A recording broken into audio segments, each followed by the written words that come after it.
So, how would you evaluate where the DB room is at a couple weeks in spring ball so far?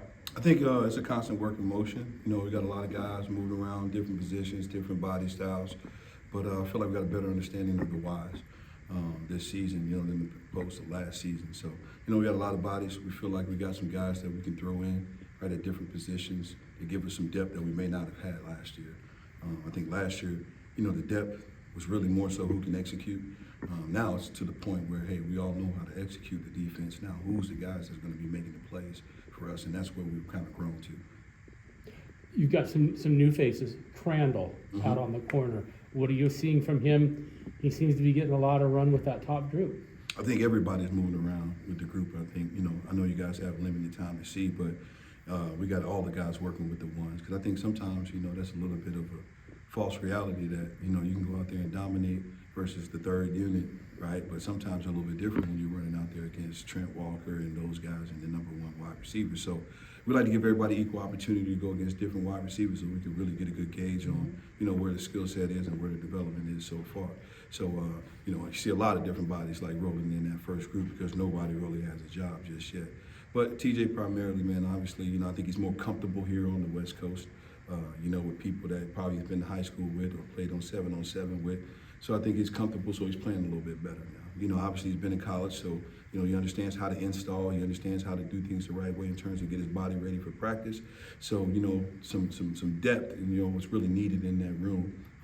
Maybe not in terms of the snap count, but more so the age or the maturity, you know, with a lot of young bodies playing outside right now. Another new face is Trey, and what are you seeing from him?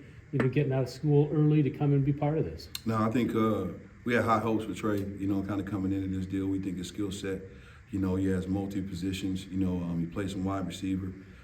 You know, he could have very well been a Division I receiver at this level as well. So we feel fortunate, you know what I mean, to have him. You know, he's been who we think he is, right? He's a kid that is confident in his skill set, yet he's humble, right, in his approach, which you always love that. He's been very coachable.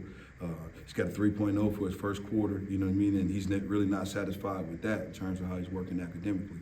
So just all around, he's everything we thought he was. He fits our culture based on who he is as a person, and we love his skill set on the field, right? He's a playmaker. He's got some innate ball skills, you know, having played on the other side of the football that, you know, maybe guys who haven't played receiver, you know, you don't have that necessary tool, right, to tell you exactly what's going on. You're kind of going off of defensive tendencies, if you would, but he's a guy that's operated on a high level on the offensive side of the ball. Funny story, Malik wanted him to play wide receiver, you know, just throwing around the ball and not knowing who the guys were here early. He just needed somebody to throw to.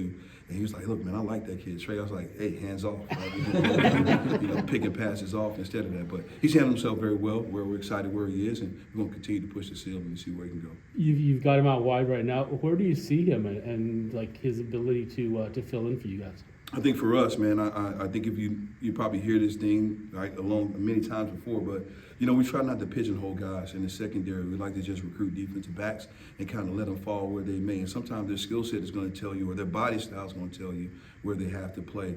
But for us, right, the nickel is a corner majority of the time, unless we got, you know, someone that has a safety matchup that has those skill sets, i.e. Tyrese Ivy, right? He's got some corner movements, but he's playing safety, so you can see him line up at nickel as well.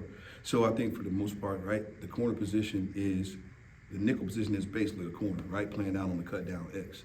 So for us, we're looking for that type of guy. We think that nickel position, when you play in the apex, right, or in between the end man and line of scrimmage and the number 2 receiver, that's one of the hardest positions to recruit, you know, and far and few in between when you find those guys. So the way we play, right, we more so play with 3 corners on the field, right, and then you'll have your 2 safeties. So he can line up in any of those spots, right? He's shown that ability to do that. Usually what we will do for freshmen is that we don't want to put too much on their plate initially. We like them to find a home first and learn one position, right, and then be able to kind of branch off and play multi-positions. I broke my own rule this year and kind of started them all playing both.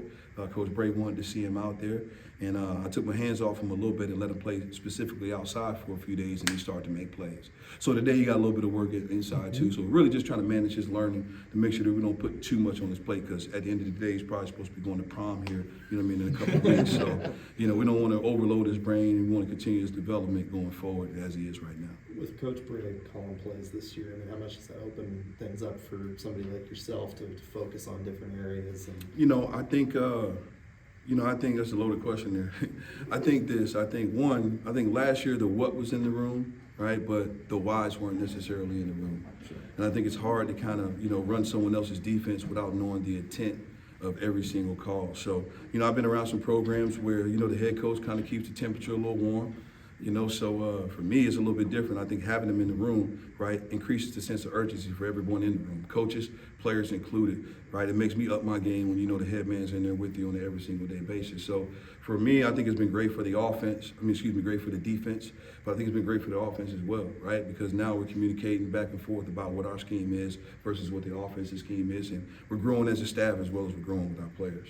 Is there a sort of identity you want to build this defense around? Is there a specific message, I guess, as far as that goes? I think the message is going to stay the same here, right? That we want to play with physicality. We're attack front, attack mentality on defense, right? With a pressure-oriented mindset right up front. And we want to challenge and win one-on-ones, right? So I think that starts with the physicality up front. You guys know this. You've heard Coach Bray say this, and it's echoed amongst our team.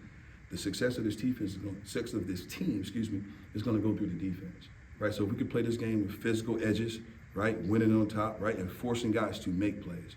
The style of play we play on the outside, we're going to make you make plays, not make you give up plays, because we believe that if we force teams to make plays instead of giving them plays, they won't be good enough to make those plays over us if we do as we're coached. So I think the mentality, right, is just consistent, right? We're just getting year 2 in the system, a little bit more familiarity. The players know the why. The coaches know the why as well. So it's just good synergy amongst the players and the staff as well right now. Yeah, and the structure, with the staff being different, and, having guys spread out. Other assistants have talked about that, the opportunity to do more individualized coaching. Mm-hmm. I'm sure you've seen that. Yeah, I think the thing that's changed is the titles. Yeah. I think there's always been multiple guys in multiple rooms. Right. Whether it was a defensive back GA or whether it was an analyst, right, in a different room. So there's always been multiple guys in the room. I think now, what are you getting now? You're getting more guys who may have been a little bit longer in the tooth in terms of football, right? Some more experience to add to those positions as well. But in terms of the numbers, right, for the most part, we always had like 2 guys, per unit. But I think when you infuse some other guys that have been in different systems, different defenses, now it's a little bit more collaborative of a process on the interior there, right, when we're trying to put our heads together and come up with something schematically. Vickers, been here a while. Mm-hmm. What do you see from him this spring? Well, the opportunities he's had. I think I'm proud of Drake for one. I think coming back off an ACL injury, last season and really getting in the mix, he was playing, but he wasn't fully confident, in his ability to really stick his foot in the ground and make plays. I think what you see now is just a correlation of some confidence in that knee and really just building on that, because I tell him this all the time. He has every individual skill set to play at the next level. He's 6'3". He's fast as all get out, and he's really, really strong when he puts his hands on you. But the next step for him is just putting all those 3 skill sets together and having them work in unison. And sometimes it takes a little bit of time on task, right? Everybody want to be in a microwave society, right? That's going to happen right now, but everybody develops at a different rate. He's 6'3", I'm 5 whatever, right? I'm going to move and transition a little bit different than Drake would. So everybody's got to make sure they keep their eyes on their own GPS. Because if I put my eyes on someone else's GPS, I'm not going to be at my destination. So we got to make sure we harp on the guys and make sure they stay process-oriented, right? Not necessarily compare themselves to the left or to the right. Just looking at it on the whole, this secondary group, it's a big group. Do you like the size that you see out there and what that means in terms of like the total team defense and what they can provide? Yeah, I don't recruit myself. I say that all the time, and I love when I bring the unit up and, I'm looking at guys because, we believe that tall bodies, right, shrink the parameters of the football field.